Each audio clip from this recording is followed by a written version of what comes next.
everyone else, they believe that your movement was a problem.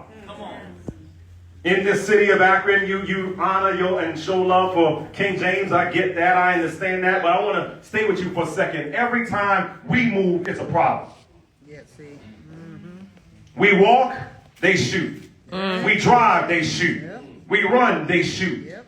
We knock on a neighbor's door by mistake, they shoot. It doesn't matter where we take a knee. It doesn't matter what happens. However, when everybody else walks and drives and runs, they get home alive. Yep. And not only do they get home alive, they don't have charges pressed against them. Yep.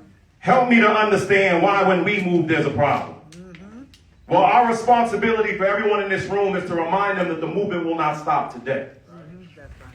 They are hoping that yesterday you'll go out and march for a little bit. Today you'll go out and march for a little bit. But by the end of the week, y'all go home. Yeah, then we go home and sit down. Don't allow them to have that. That's right. Remind them that during the civil rights movement, it took 9 years. Folks weren't going to walk away after 9 days That's right. to make sure bills got passed. And they asked me to come here because we got to remind people what we are here to do. Move to your city council and demand that this civilian review board actually has real power to hold police departments accountable.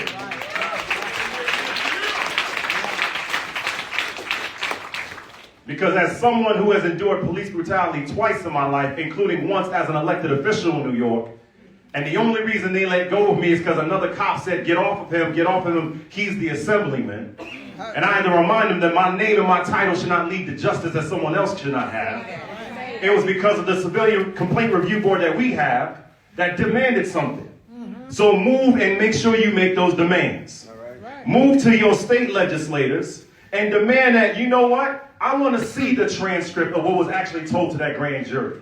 I want to understand the instructions that were actually stated. I want to understand, did you overcharge intentionally? I want to understand what photos you showed or you didn't show. And I want to understand how on earth you can rationalize that 46 times the bullets can go into someone and more than 90 times the bullets can go out, but you can't find any way to charge anybody. But let's be real clear. If it would have happened to a white man, we wouldn't be having this conversation right now. If it would have happened to anyone else, it would not be happening right now. And what we are sick and tired of enduring is why is it that you can kill black men over and over and over again and something will not change? We're not going to tell people to calm down. We're only going to calm down when you lock people up. That's right. Move to the federal courthouse and demand that there have to be changes. Demand a civil rights investigation has to occur at DOJ. But go even further than that. Demand to your congressional members that we got to look at negligence and recklessness, because I'm sick and tired of someone trying to understand and communicate to me. I need to show the intent of hate. If I get shot more than 90 times, you hate me. I don't really know what else I need to explain about that. I don't need to get shot 1 or twice. If you shoot 90 times at one person, you clearly hate me. You hate my skin color, you hate my presence. But you got to remind me, you can hate on the black man, but you can't stop the black man.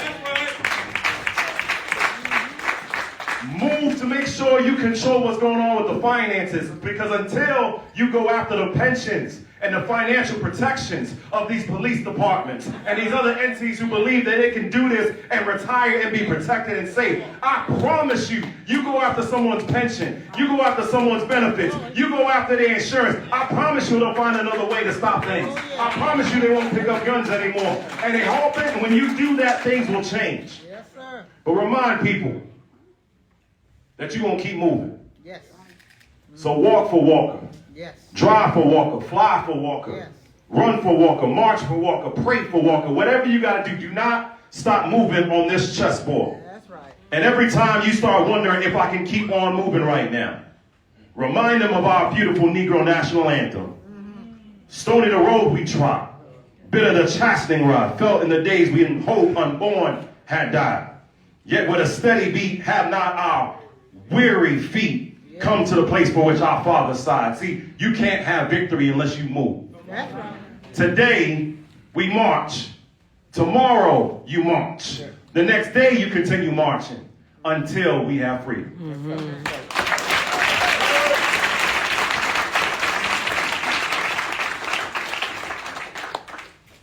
God bless you all.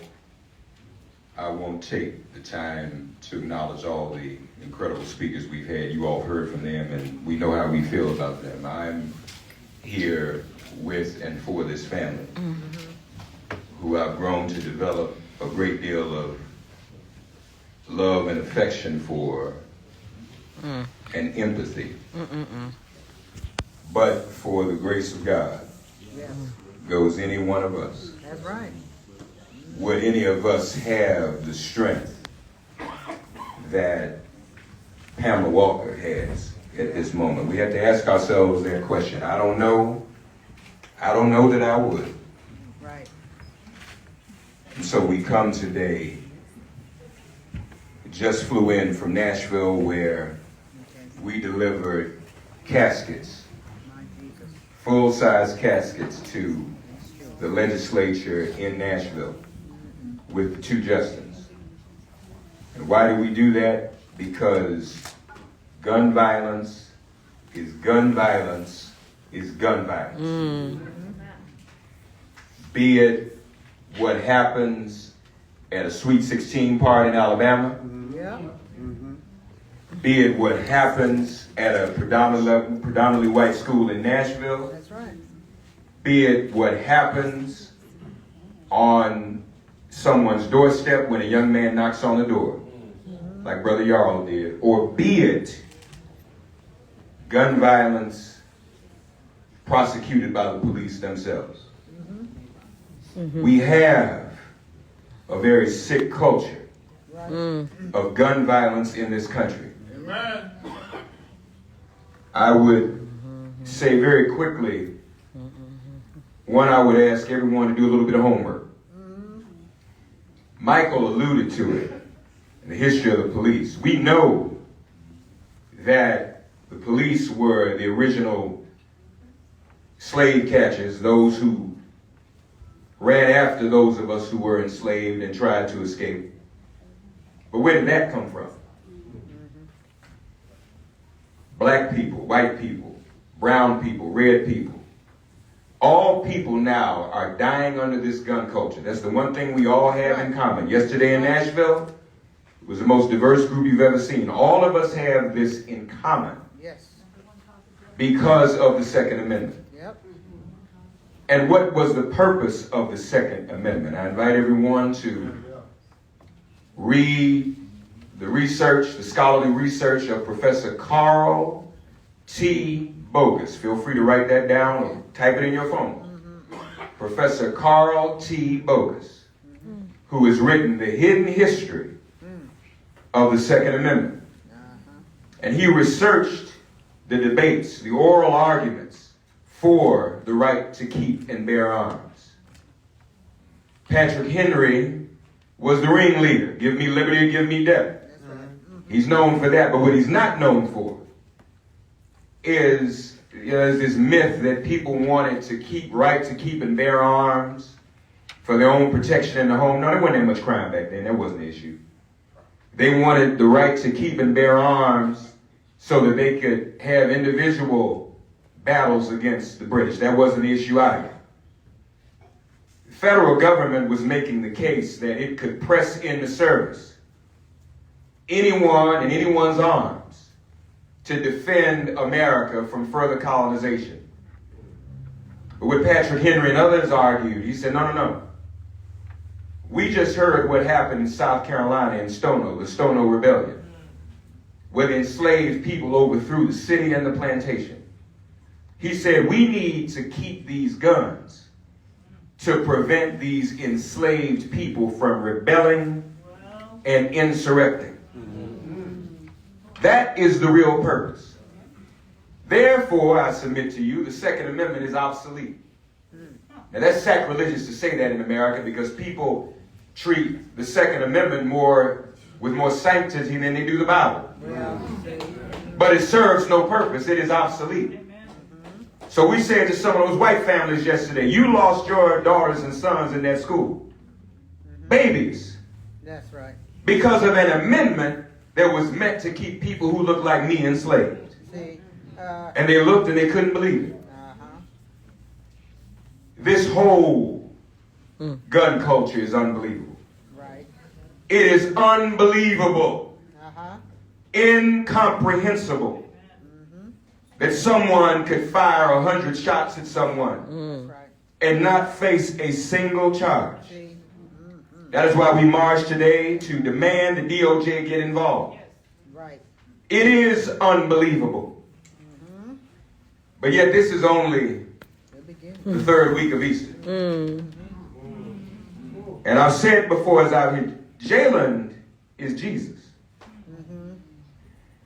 Now, for those of you who aren't Christian, that's okay.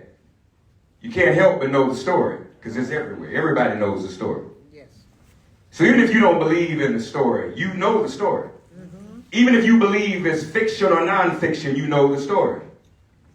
And within a day, a man of color, black man, with hair like lamb's wool and feet like Brass. burnished brass, within hours was detained, tried, convicted, and executed. And in the story, believe it or not, he said, whosoever believeth in me believes in the story. Whosoever believes in the story, Angelo, greater things than me you will do. That's right. He said that. So we have seen Easter 1968. Oh, yeah. 3 were crucified in Memphis. Yes, sir. Dr. King and Echo Cole and Robert Walker, the 2 sanitation workers. Easter week in Nashville, they tried to crucify 3. They let Gloria Johnson go.